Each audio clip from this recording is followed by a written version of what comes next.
उजुड़ा हजार हजार हेक्टर चाष जमी चिंतार चाषी सुवर्णरेखा नदीर बन्या बालियापाड़ भोगराई और जलेश्वर ब्लॉकर चाषी मेरुदंड भांगी जल निष्कासन व्यवस्था नथिबारु बन्या छाड़ा पर अनेक तलिया अंचल और चाष जमी जलमग्न हो रही। आम सहित भोगराई आम सहित आम प्रतिनिधि जोड़ी होती प्रदीप महांती। प्रदीप, जदि आम देखा पछकु पछ दुई दुईटी बन्या को बालेश्वरवासी देखिले एवं जो सबुठ अधिक जदि कहवा कि क्षतिग्रस्त होता है बालेश्वर तमाम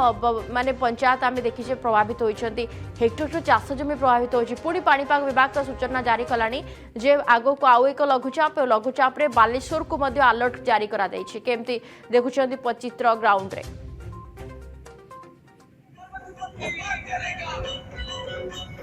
निश्चित भाव देखो निवेदिता जे जो द्वितीय थर बन्या आसी जो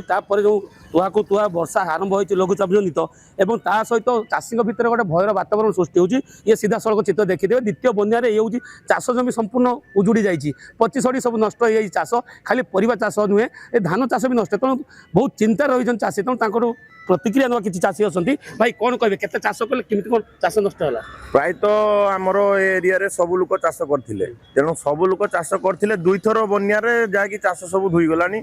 तेणु चाषी मैंने जहाँकि सोसाइटी पैसा लोन आणिकी आमर चाष करते तेणु दुई थर धोई गलानी तेणु आम मैंने तो बहुत कष्ट दुख कर ऋण आम तो सुझा जो प्रशासन जहाँ करेंगे आम कौन करवा चाषी हिसाब से आम कौन कि मेरुदंड भांगी जाइए सुनार फसल वर्षक जाकर से संपूर्ण बन्या आम सहित चाषी अच्छा भाई केते चाष करते चाष करते 3 एकर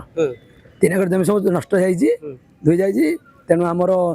सोसाइटी आम नुन आनीचु कि सुधीबू जदि सरकार किसी ना आम आत्महत्या कर तो पाणीपाग विभाग कहूँ पुणी बात्या आसो वर्षा हम ए चाष हो पार आउ चाष हो पार आम चाष कर डर लगुच बहुत डर लगुच नुन आनी कर तेणु कौन करवा नदेला जब सरकार किसी न बुझे आम आत्महत्या क्षयक्षतिर आकलन आरआई एग्रिकल्चर ना आसी ना तो एथर बन्या बड़ थिला ना आगु बन्या बड़ थिला ना तो टिके आग पके टिके कम अच्छी तेणु चाष चलीगला परिवार चलेबे कि संसार चलेबे कि से